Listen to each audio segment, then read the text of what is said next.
Amsterdam Kitchen. Join us live on Saturday mornings from 10 till 12 on Broadcast Amsterdam. Or catch up later. It's all online. Oh yeah, welcome to the Amsterdam Kitchen on this Saturday, the 5th of October. What have we got? Special guest Tina Rogers. Yes, she's coming up later and to talk about craft beers and Netherlands beer scene and stuff. We've got our reviews, of course, lots of local food news. We've got the final part of my Damn Kitchen's feature into the EU protected label foods of the Netherlands, including a live tasting. Oh, yeah, good one. Yeah, I've seen the cheese. Yeah, it's a mountain. What else? Well, Winkelvarken. I've got a Mayo tip. Oh, nice. For anyone who loves mayonnaise. Yeah, my girls love Mayo. Yeah. So if you want to get in touch with us, you can tweet us at Broadcast Amps. Yeah. We're Broadcast on AMS. That's it. We're on Instagram, which is Broadcast Amsterdam. Thank you very much. And Facebook as well. Of course. Broadcast Amsterdam. Yeah, they're right. You're back with Broadcast Amsterdam. Welcome to the studio, Tina. Yes, welcome, Tina. Good morning. So, Tina Rogers from the beer blog 010 Beer Blog. You come from Rotterdam. Yeah, that's right. And is that the 010? It's 010. Actually, in Dutch, it's 010. That's the code for Rotterdam. Ah, so they'll say 010. And if they're in Amsterdam, they'll say 020, I suppose. So you are based in Amsterdam. Rotterdam, clearly. I'm a tourist today. Yes, yeah. Welcome to Amsterdam. Yes. Well, we'll talk a little bit more about stuff in Amsterdam, but obviously your focus is Rotterdam. So when did you first discover that you love beer? Well, I've liked beer for many years. I think that's typically a Dutch thing. But I didn't get into craft beer until maybe 4 years ago. Okay. So in Holland, it's quite recent. Let's say since the last 5 years, this has really been up and coming. And in Rotterdam, also about since 2014, 2015. And we were just having a lot of fun with friends discovering new beers, things from the States, tap takeovers. And that's actually how it started, just having a lot of fun with it. And then I decided, since a lot of my friends were interested, I would start writing about it to share what's going on in Rotterdam. And it kind of just evolved from there. What separates out a craft beer from a normal beer? What are the characteristics that really make a beer sing for you? Well, to start off with, I think the whole craft beer thing started with the fact that the beer industry had been really taken over by mass-produced lagers, which I think in general, there's nothing wrong with that, but it's just there's not a lot of variety. It's not as interesting, and especially in the States, this whole movement started where they just said, well, we want, the interesting beers back. I think that kind of kicked it off. And there's just so much variety. I think that a lot of people don't realize craft beer. I wouldn't actually want to call it craft. I would just want to say beer. It's not just the lagers. It's the stouts. It's the IPAs, sour beers. There's just, there's a lot of it. And I think that's really great that it's coming back. Yeah. That's true. I think when I visited the States, craft beer has always been about the lagers and that kind of fizzy kind of beer. And I think where I come from in the UK, the homebrew, which is a kind of homemade beer, it's nearly always just a kind of bitter without the fizziness, not a lager at all. I don't know what you call that. It's an ale. Yeah, an ale. Yeah. That's it. They've been more ale-based and not so much what they call craft beer. And now we're kind of copying the US a little bit like that. And I think here in the Netherlands, they've tended more to the craft beer still. You won't find many bitters and ales. Actually, it is coming up more, yeah. There you are with your finger on the pulse. So in De Wildeman, that's a bar actually close to Central Station here in Amsterdam. They've been serving cask ales. So that is coming to Holland as well. So it'd be interesting to see if we'll see more of that. That's called Wildeman. In De Wildeman, yeah. There's also so many more beer festivals. Do you think, were there so many? Because how long have you been tracking all of this? About the last 2 years, I've been trying to visit as many as I can, but it's crazy. There's something going on every weekend. Hopefully that will, it's like the pendulum swings from one end to the other. So first there was nothing and now there's so many, and hopefully it will go back to a little bit more normal where it's not like 10 in one weekend and it's just... Because you're doing all of this in your spare time, aren't you? This is just a very...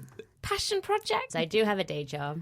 Yeah, that's how I pay the bills. Impressive. Because actually, I mean, your beer blog is really comprehensive, and reading it really drove home to me just how complex and sophisticated beers can be.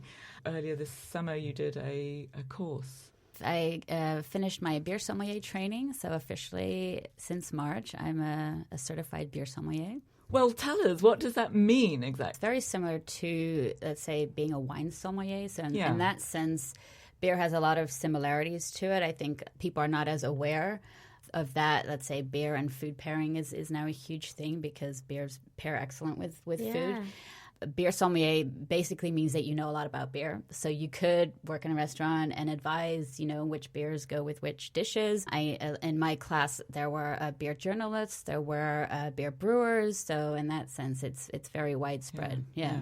Some restaurants might offer pairings. I mean, do you know of any restaurants in particular that would do that exclusively, maybe? Or in Amsterdam, there is a bar it's called Bar Alt. Right. Which was started by the brewers from Two Chefs Brewing. They used to be chefs before they started making beer. So I haven't been there yet, but I know they do excellent beer and food pairings. And you see it coming up more and more, so it's not as exclusive as it used to be. I think the one a restaurant who actually kicked this off on an exclusive level was the Libreia, which is a Michelin star restaurant. So they do exclusive dinners where they have 10 dishes and pair each one with beer, and so it's definitely it's up there with wine now. I think what's interesting is also beer of course has a lower ABV alcohol percentage, yes. Which I think is the way things are going generally out there. So it's fun to think that you could enjoy that pairing experience, but with something that isn't going to leave you with a too awful ahead in the morning. Yeah, people don't want to drink so much alcohol, and it's a lighter, more refreshing. Yeah. Are there classic combinations with beer and food, or is it wide open? Well, it's both. There are well-known combinations, especially with different cheeses. So depending on the type of beer you have and the intensity, because I think that should be the main reason to pair a beer with a certain type of food. If you have a very intense, flavorful beer, you would pair it with, let's say, a blue cheese or something very intense. You have certain well-known combinations like stouts, which are darker, heavier beers, higher in bitterness as well. You could pair that really well with like New York cheesecake. And then you have, your Irish stout, which pairs very well with oysters. So that's a very well-known classic one. combination. Yes.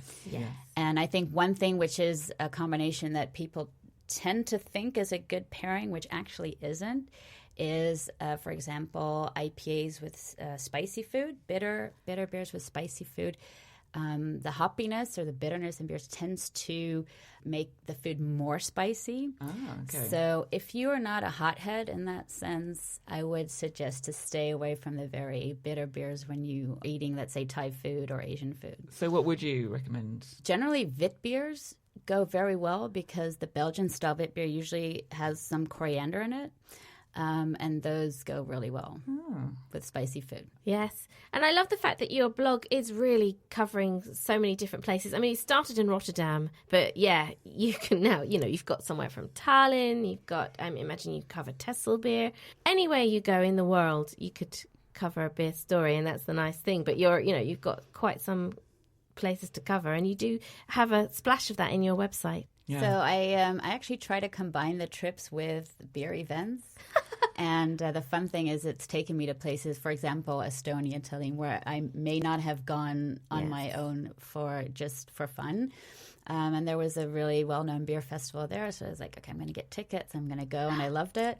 So it's taken me to a lot of interesting places. And I just found everybody to be very welcoming and very friendly and approachable. So I've made a lot of friends in the beer community, and it's been really fun. So I think that was the main reason for me to keep doing this. You've obviously got your blog, but you're covering all the social medias as far as I could see, right? Instagram, Twitter, Facebook. I try to be active also to get the blog, give it a little more exposure. I've started doing podcasts now at festivals. That's been really fun. Yeah. So that's a good way to engage with the brewers. And I've noticed that, they love talking about their beer. They're passionate about it. So that's been it's been a fun experience. Podcast Amsterdam. Yeah, we're back in the studio. Yeah, with Tina Rogers of 101beerblog.com. And we were just talking about, do you run out of words if you've got a beer blog and you've got all these beers, or is it like, Miss Miller's Feeling for Snow, where she's got like a million different words for snow, and it's like your vocabulary is endless? Well, definitely there are many ways to describe a beer. I'm still learning, because that's the hardest part, tasting and describing what you taste. Something that you really have to train and practice. So I'm still learning how to. When I started the beer sommelier training, obviously, they ask you, what do you smell, what do you taste, and you'll start with, it tastes fruity, but you actually really have to be more detailed. Is it citrusy? Is it grapefruit? The best tasters in the world, they get down to it's almond, it's hazelnut, and I'm just so impressed. It's like, how do you distinguish all those flavors? It's endless, and I'm enjoying learning about that. Yeah. And then also picking up in different languages. You'll do Dutch, English, and then on your travels, probably you've picked up quite a bit of German and other things. Well, I have to say the main language is English. Everybody, that's the easiest way to communicate. So, and that's also why I write my blog in English, because I felt like it's just, you get more exposure. You can also share it with more people, especially my first readers were my family, my friends, and they're all English speaking. Podcast Amsterdam. So you have very kindly come to us from Rotterdam today, and I just wondered whether there were particular places in Amsterdam that are there new openings that you're aware of? Anything in particular you want to? Well, there is definitely a lot going on in Amsterdam. I have to say, I love coming here. I haven't discovered all the places yet, so I'm still discovering new places every time I come. One of my favorite bars, or there are a few favorite bars that I go to. One of them is called Voeders. Oh, yeah. Which is the Dutch word for one of those really big barrels that you ferment beer in. And that's more to, let's say, the east side, the Centuurbaan. And it's run by a guy from Belgium who's been in Amsterdam for a few years. And he has amazing beers, especially if you like the sour craft beers. He has amazing beers there. I really like the Beer Temple, which is American craft beer. What I love is you can taste beers that you normally would not get in the store. So they always have fun stuff on tap from the States. And then there's In de Wildeman, which is close to Central Station. Yeah. And that's been around for a really long time. And they always have amazing beer. So what is actually a lot of fun, too, is that a lot of the breweries have started opening tap rooms. So if you go across the water to Valhalla, Oedipus, those are two breweries that have their own tap rooms. So you can actually go to the source and taste it there, which I think is really fun. Yeah, that. So we haven't done it on the programme, but we were talking off air, weren't we, about Brouwery Terai? It's based at the Windmill in East, but now they've taken over the Bluer Tea House, and now you can get their beers. So they have a tap room there. In the middle of Vondel Park. Couldn't get more central. Oedipus, you're right. There's a little bar near us in the Ouderwest called, I think, Brouwen voor door Vrouwen or something. Gebrouwen Vrouwen? That's it, Yeah. that's the one. And you'll see their beer mats in more places around. I imagine they're linked to a brewery. I don't think they have their own brewery. I think they are gypsy brewers. So you see a lot of those, those are brewers who have their own beer brand, but they actually brew it somewhere else. They don't have their own brewery because it's very expensive. A gypsy brewery. I love that. So how does that work? They use another brewer's installation. So it's very expensive to have your own brewing installation. So I think probably half of the brewers in Amsterdam will be gypsy brewers where they just renting the space off That feels like a larger real outfit. brewery then. It's just like they don't own the infrastructure. It's like cooking something in someone else's kitchen, but you've still made the food. So, but they're called gypsy breweries. How romantic. Podcast Amsterdam. Tina, have you ever tried to make your own beer in your own home? Not in my own home. I have made beer with friends. I've done workshops, but I have never done it at home. It requires, I think, a lot of patience, a lot of time, and quite some space. And my kitchen is tiny, so you can actually brew beer on your stove, but then you have to put it somewhere. And Does it smell? The cookie, when you boil it, it does smell, but it's a wonderful, sweet, grainy smell. So I think it smells good. Yeah. Like one of those German friendship cakes stewing in the cupboard. The last time I had a home-brewed beer, I got into a lot of trouble because it's quite strong. I don't know, is that typical of a home-brewed, that they're extra strong? Depends on the style that you make. Yeah. You can make low alcohol beers, but you can a stout can be potentially 11, 12%. So it really depends on how you make it. Yeah. And no one's going to you can't make an explosion, can you, from if you cook up beer in your own? Or could you? Oh, Is it dangerous? I think you can. Oh, shit. Most home brewers have had things explode. It's when it starts fermenting. You add the yeast, and it's a live thing, so it'll start fermenting. And what yeast does, it makes alcohol, poops out alcohol, eats the sugar, poops out alcohol and carbon dioxide. So you can have accidents happen if there's too much pressure building up. And I've heard stories of people cleaning stuff off ceilings. And yeah. You know so much about beer. Do you offer anything apart from your blog, like, personal tours or anything to take people around to some of these places? Not yet. That could be something interesting to do. I have started doing beer tastings in Amsterdam. So through somebody else, actually, I don't organize them. Somebody else organizes them and then hires me to come do the talk. So I'd be interested in doing more of that, definitely. As you are a qualified beer sommelier. Brilliant. Yeah. We were wondering about whether you are aware of the future trends, both in terms of the brewing side and for consumers. Well, currently there are quite a few things going on that I think probably will be long-term, as in they'll continue in the future. It's hard to always predict, what's going to happen. In terms of the industry, what you see, and it's happening in Holland now too, is that, certain buyouts are occurring where, a big beer corporation will buy up a craft brewery. Obviously, and one side is a good sign because they see there's a market for it and, it's not going to go away. The other side is it brings out a lot of emotions in people when they see big corporations buying up their beloved craft breweries. So I think it's a trend that will continue, especially because if, as an independent brewery, you want to scale up, and that's what a lot of people want. They want craft beer to grow. They want more people to drink. If you want to scale up, it's expensive. It costs money. I think probably more of that will happen. In terms of beers itself, you see a big trend now for low alcohol beers. I think the younger generation is very into fitness and health. Part of that is drinking 0 alcohol, percent alcohol beers or low alcohol. Is there a good nil alcohol beer out there? Is it possible to brew a good beer without alcohol? I think it is. I have to say I don't care for them as much, but there is one who has won awards with it and has done a really good job. It's Van de Streek, which is a brewery from Utrecht, and they make it's called Playground IPA, and that's a non-alcoholic beer. I'm not sure if it's really 0%. It could be 0.1, but for argument's sake, that's minimal. Give that name. That was Playground. Playground IPA. Okay. Those are the trends. If you want to find out more about beer and all the great places to go, then don't forget it's the beer blog is 010. Now, how do we say this again? 010 in Dutch. 010, which is the numbers 010, beerblog.com. It's all in English. Just one last question before you go. Certainly in the UK, I don't know if it bears out here, but the perception of beer and enjoyment and making and all those things is very male dominated. Is that the same here? Has that been your experience? It depends on where you go. I have to say, in the craft beer scene, obviously, yes, there are more men than women. I wouldn't say that there are no women at all, but it's because it's not so much focused on drinking and getting drunk. It's more about enjoying.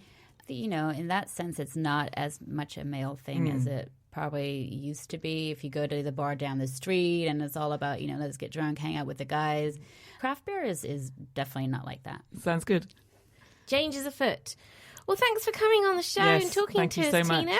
Well, thank you for having me. Yeah, and we'll keep a lookout for some of those events if you're going to do any tours. Enjoy all your beer beer outings. And if you want to find out more about all the things that Tina blogs about, it's 010beerblog.com. That's 010beerblog.com. It's not just Rotterdam, it's all over.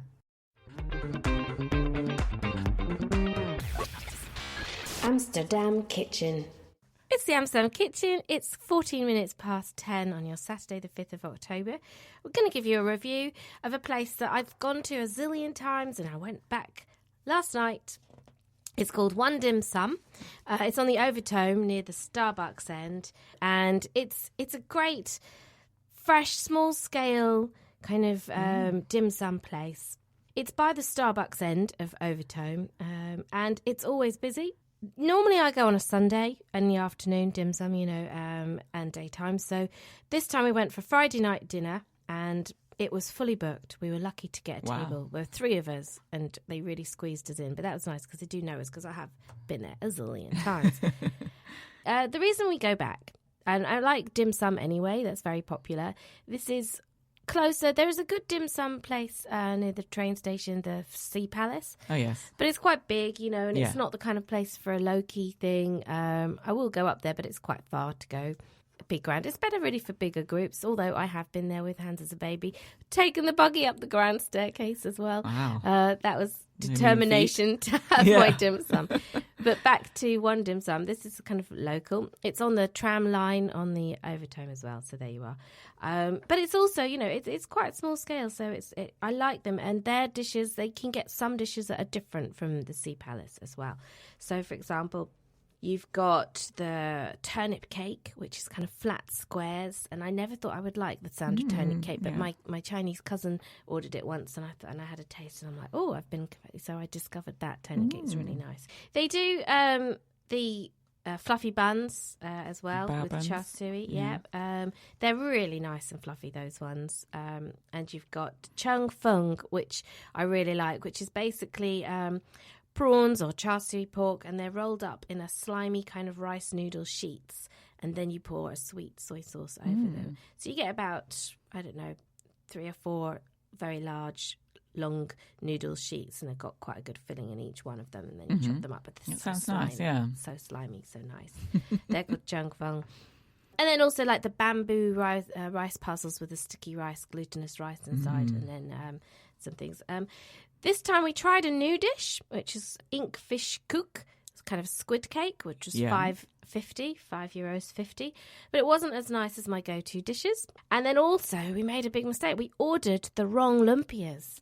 So they've got various lumpias on the menu, 3 types, mini vegetarian lumpias, and you get 8 pieces, and that's what we ordered by mistake. And actually they have Vietnamese or Chinese lumpias, and you get 2 pieces for $4.50, and they're the really nice ones where you get the kind of like the glass noodles inside and stuff like that. Whereas the mini veg lumpias, you got 8 pieces. They weren't so nice. By the time they're so small, it's mostly pastry or whatever. So we made a mistake there. They have some other nice new things like stuffed peppers as well. And it gets quite hot inside the restaurant because of the kitchen and the steam and everything. So what I always say to people is, if you go, take some layers, especially in the winter. Obviously, you might be wearing a jumper, but make sure you're wearing, because you will want to strip down to a T-shirt. Good advice. Inside the restaurant. Yeah. So come prepared for that. That's One Dim Sum. The website is onedimsum.nl, and it's on the Overtoom. I highly recommend it. Broadcast Amsterdam. Yeah, it's Broadcast Amsterdam, and Gilly's been out and about with a review for you. You say out and about, but I'm afraid both work and weather have conspired this week to keep me very homebound once again. So I haven't been too far afield. Anyway, but the place I went to last night, which was a takeaway actually, was Tokyo Ramen Iki. I thought at least this place, they do 3 different sites around town. So at least if you're not particularly south-oriented, you can get there. There's one on the Vijzelstraat, and then there's another one down in Amstelveen, as well as the one that I went to, which is on Amstelveen. So yeah, it was a recommendation from Amsterdam Foodie, which is one of the great food blogs available for all things Amsterdam and food based. And I'm a bit of a ramen novice. Actually, I mean, Really? yes, I know it's a bit We surprising. came to the wrong town. It's ramen crazy, this city. Yeah, I know, it's a really hot thing. So it was about time I tried it, I thought, and it's obviously a restaurant you can eat in. The decor is as you might expect, with a Japanese flair, but it's very, very minimal. So not hugely atmospheric, I would say, to eat in. Niet zo veel gezelligheid. Oh, You like my Dutch? yeah, You I love your understand Dutch. it? Yes, Yeah. me too. Yeah, it's functional. If you're just going in and wanting to eat and then move on, fantastic. But if you were expecting some kind of romantic tete-a-tete, it's probably not the place. Right. Having said that, it was super warm and welcoming Yes. from the staff. So yes, as I say, I'm a bit of a novice when it comes to ramen ordering, and I think I might have made a mistake in as much as I went for some extras on, as well as so you get a Yes. basic bowl. And they're already quite filling. Which is already quite filling, exactly. So in the kind of standard bowl, you'll get your noodles, bamboo shoots. I went for the chicken, so that was 2 pieces of chicken, a thigh, and a slice of breast. Ooh. And then the broth is super rich. And then on top of all that, I then went for 3 toppings. 3, and 2 of them were more protein. It was I went for the barbecued pork slices, As well the as the boiled chicken? egg. I know, and well, I was hungry. And sweet corn, did you say? Yeah, that was Right. my nod to vegetable. Yeah. It was delicious. It was absolutely delicious. Did you take a doggy bag home? Well, it was a takeout, so I took the whole Yeah, that's thing it, yeah. home. So the basic bowl is €14, Mm-hmm. and then By the time you added your 3 extras, Yeah. it must have been over €20. well, surely. it was about €20. Yeah. Podcast Amsterdam. Yeah, and you're back. We've got a feature from Dem Kitchens, and Yes. it's part 3 of a special series. Yes. So over the last couple of weeks, we've been looking at the Dutch foods that qualify for European Protected Label status. It's impossible to find a snappy title for this feature, but there it is. So we've looked at them at the lower levels, the sort of bronze standard and the silver standard, and now, finally, this week, we are coming to Protected Designation of Origin, PDO, and in Dutch, that is referred to as the Beschermde Oorsprongsbenaming, shortened to Bob, if you like. So you may come across the label under Bob rather than PDO, which is the English. But whatever language you are speaking, as I say, this is the kind of gold standard. To get here, you have got a product that is very much tied into its geographical place with a traditional method behind it. And the label, this one is a kind of red, orange and yellow colour combination with the ploughed field motif in the centre. In the Dutch field, we have 6 products that qualify for this particular status. And not surprisingly, 4 of those are cheese. But before we look at the cheese, I want to just focus on the other 2. First one of those is one that we're already familiar with, if you're a regular listener. That is the opperdozer rond, which is... A potato! It is. If you didn't catch that particular episode of Amsterdam Kitchen, just very, very quickly, it's a potato grown in the north of the Netherlands. It's hand-harvested, which makes it very special. And it was originally prized for its very fast-growing nature. You could get it from seed to a harvesting potato within 9 weeks. So that's a potato. The second one for this section is the Brabantse Waal asparagus. So the Brabantse is where it comes, Brabant. Brabant, yeah. Also known as white gold. This is grown in the southwest of the Netherlands, in that area between Belgium and Zeeland. It's grown on an area that is a sort of a natural ridge. I mean, it's practically a mountain by Dutch standards. It's formed by the erosion from the sea and the local river, the Scheldt. So you have this ridge, which is great conditions for asparagus, which doesn't like to get too wet. So it's really good draining, sandy soil. It's a miracle. It's a miracle they found somewhere in the Netherlands that will support a vegetable that doesn't like to get too wet. Yes. Well, Wow. this is where it gets slightly confusing because these are supposed to be traditional products. I'm a bit suspicious about how really traditional it is to grow asparagus. The recognition for the status came in 2016, and the wit part of the asparagus, the white, is achieved by growing under, black sacks, black plastic sacks. That's not traditional. No, plastic, yeah. Well, so how long has that So been maybe around? they might have used baskets or, wicker baskets, I think, historically. But in my research, it wasn't too clear. They haven't been doing it since the 1600s, is that what you're saying? Exactly. Everybody knows the Dutch love their white asparagus. Yes. So there's a particular one that's protected, and those are the only non-cheese ones in the list. There's a story that the first basket of Brabantsful asparagus goes to the the King on King's Day. Broadcast Amsterdam. It's 11:38. You're back on the Amsterdam Kitchen. We've had part 1. We're now on to part 2. And we're into the cheeses. So, as I say, there are 4 Dutch cheeses that qualify. The first of which is this Boerenleize met sleutels. Slotels. Keys. Slotels. There you What's go. the keys? So that refers to on the when you get the whole wheel of the cheese, there's an imprint of crossed keys on the big wheels. on the wax. It proves that it's been made in the town of Leiden. Leiden? Okay. Leiden, yeah. That's local. That's not far. And it's been made there for more than 500 years. So this is definitely qualifying on both geographic and traditional. It's one of the earliest of the Dutch foods to achieve this recognition. So it's had the medal since 1997. The scheme itself started in 92. So it is a cumin-infused, semi-hard farm cheese with a firm and crumbly texture. I've seen the cumin in the cheese, but this one does look quite good. It looks mature. So it's prepared from raw, semi-skimmed milk. So that's got a lower fat content, obviously. It's aged for at least 3 months, but can be up to 24. The lower fat content meant that it was much more suitable for longer journeys. This meant that, when the Dutch were out there exploring the world, they could eat their favourite cheese. There's a big fat reason for it. Yeah. And that's where they maybe picked the cumin from their travels, because 500, I would not have thought they'd been putting cumin in the cheese for 500 years, but they have. Yeah, apparently so. But you're right, it's not fatty at all. It's nice and crumbly. You like that? Yeah.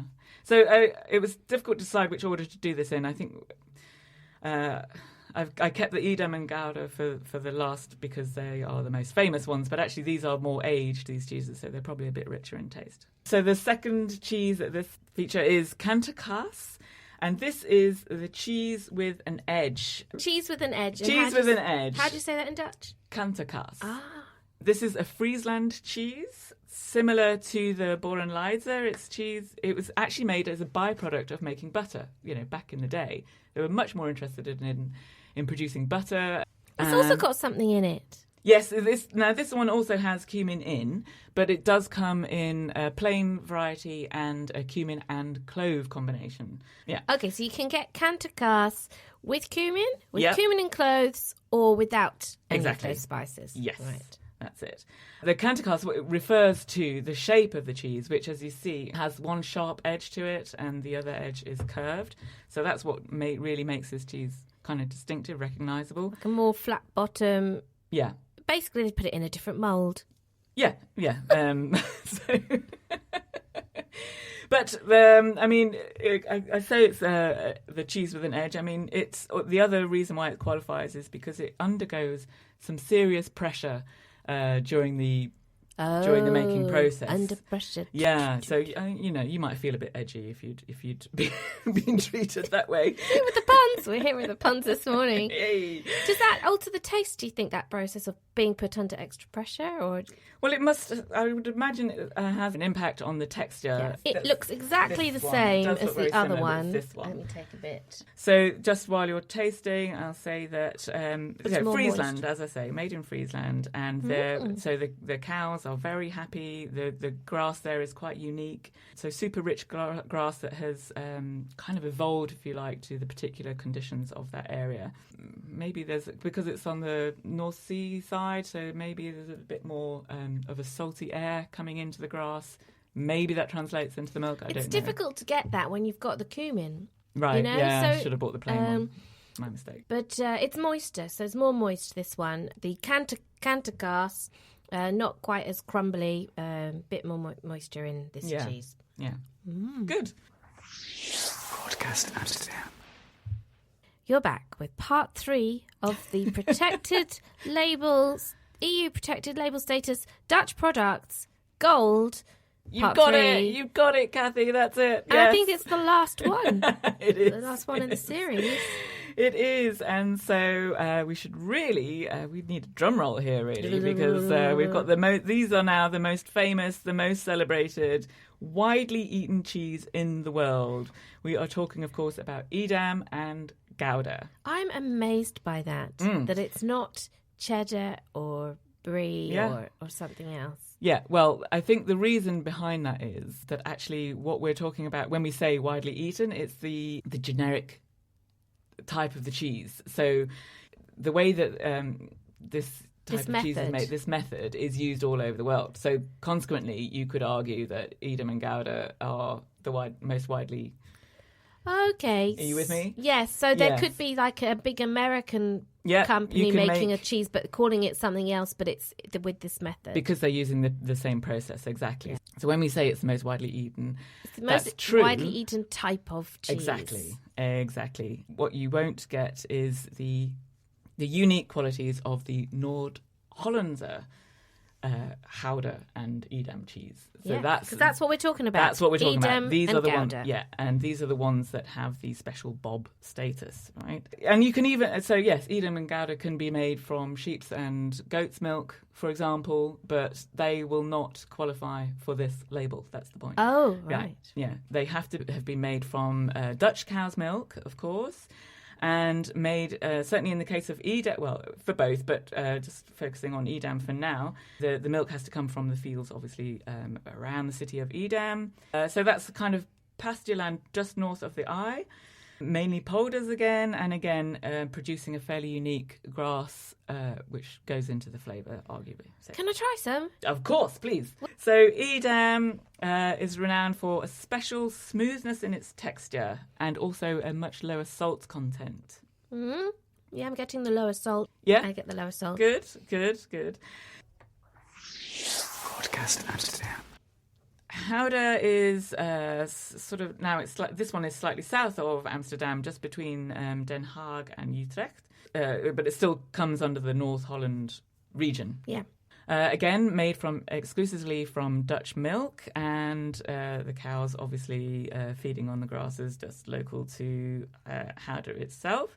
But the special emphasis here is on just how much the cows feed on that pasture. That's what makes Gouda Noord-Holland. Are they gluttons?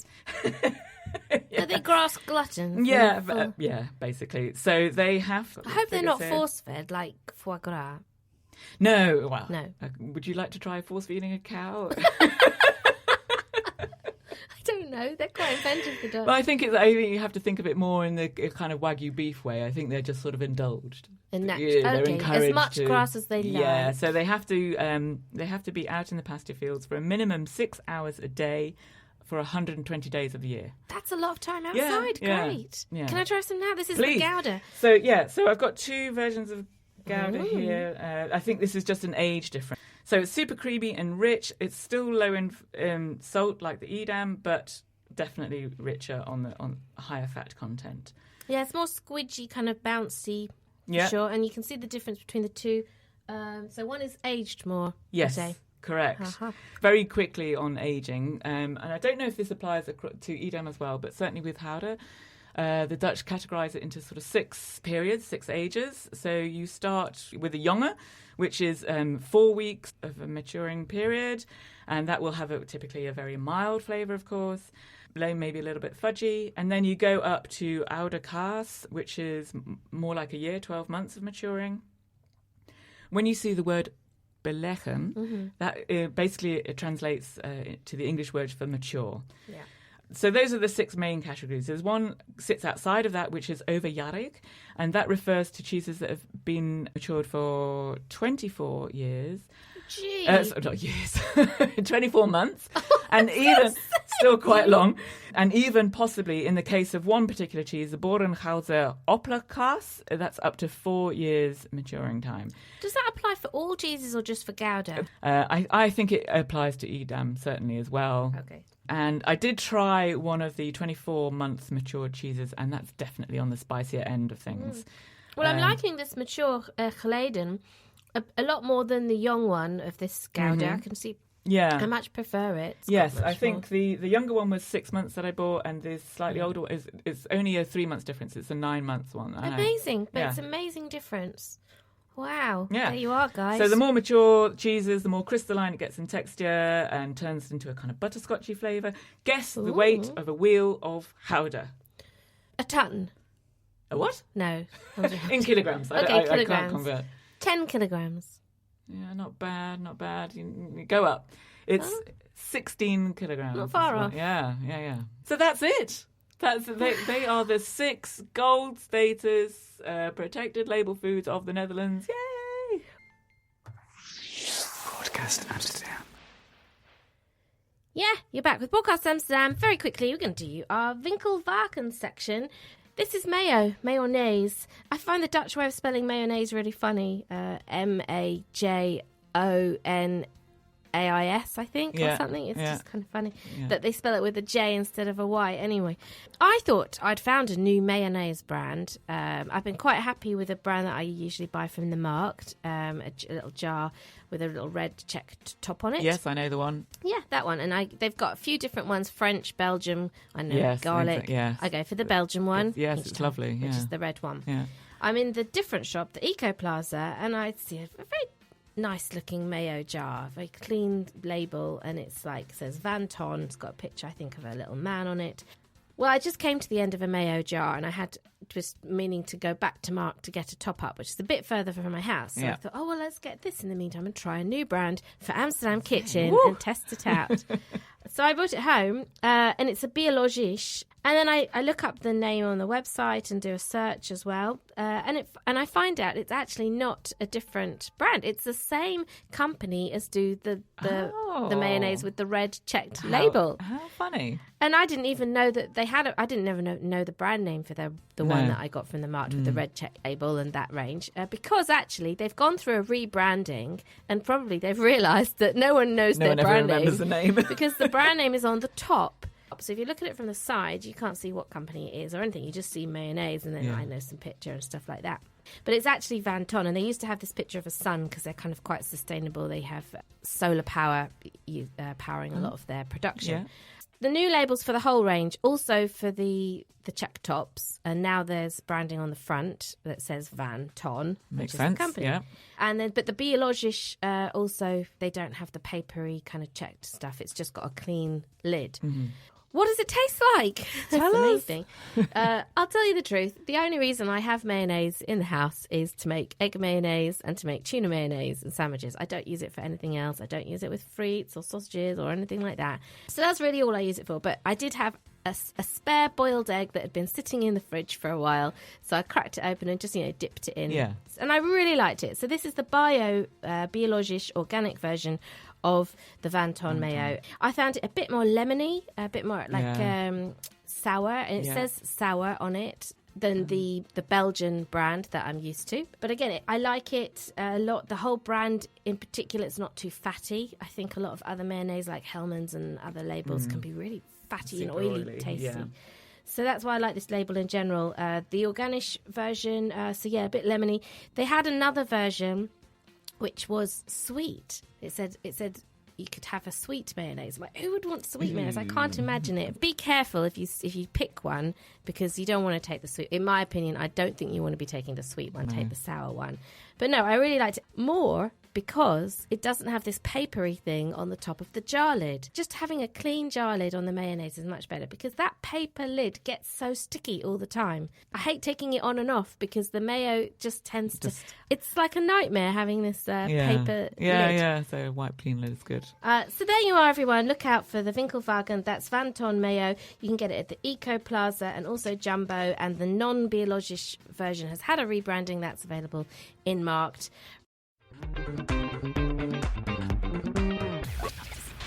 Amsterdam Kitchen. You're back with Amsterdam Kitchen with me, Kathy Central, and Gilly Carney. I don't think we even introduced ourselves at the beginning of the show.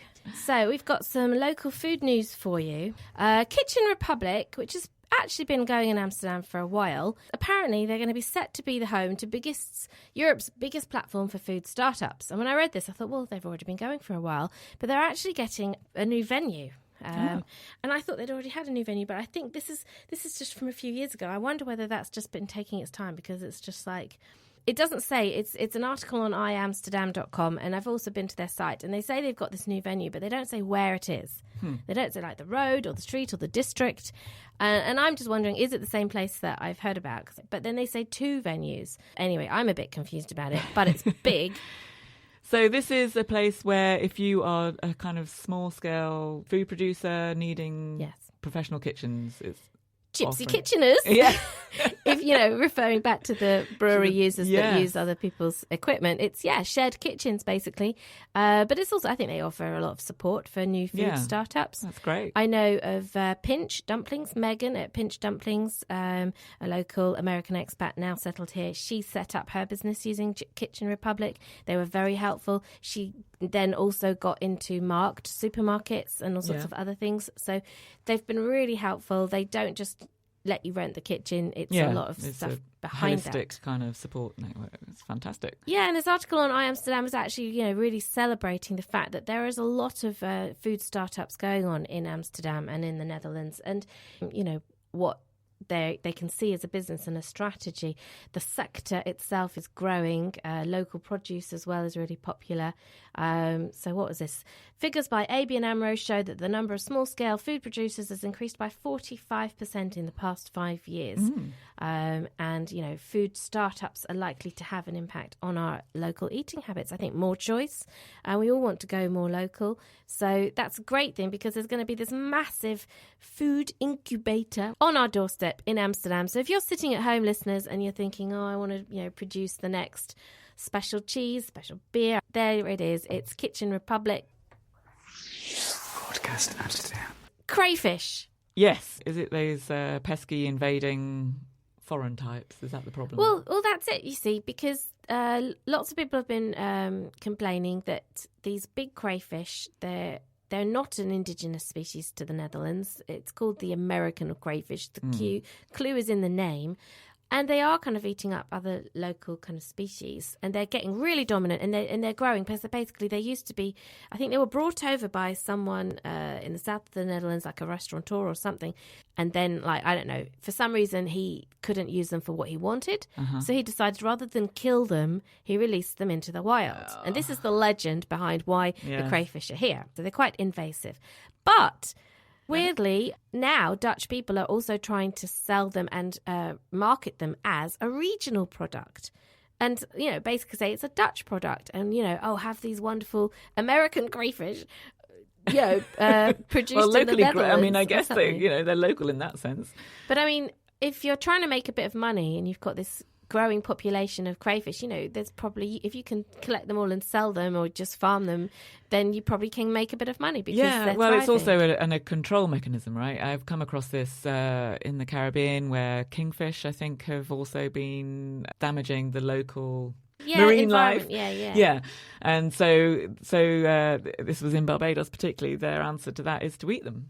Well, you're going to have to eat a hell of a lot of crayfish, or a hell of a lot. So True. I suppose that's what they're trying to do in the Dutch, develop a taste for crayfish. So, I can see them there for sale in the market sometimes and stuff, and I'll have a crayfish sandwich. But now that I think of them as a pest, I find that eating them less to look at. But, as a taste, it's nice. It is a nice crayfish sandwich. A nice taste, bit like for sure. lobster, cross between lobster and prawn. So there's a bit of an argument there going on in the Netherlands. You've got chefs who are trying to do amazing things with crayfish and do workshops and make it into, I think they've got to be honest. It's not a local delicacy, though. It's not a traditional Dutch traditional thing, product. Curious. But there you are. That's what's going on. Amsterdam Kitchen.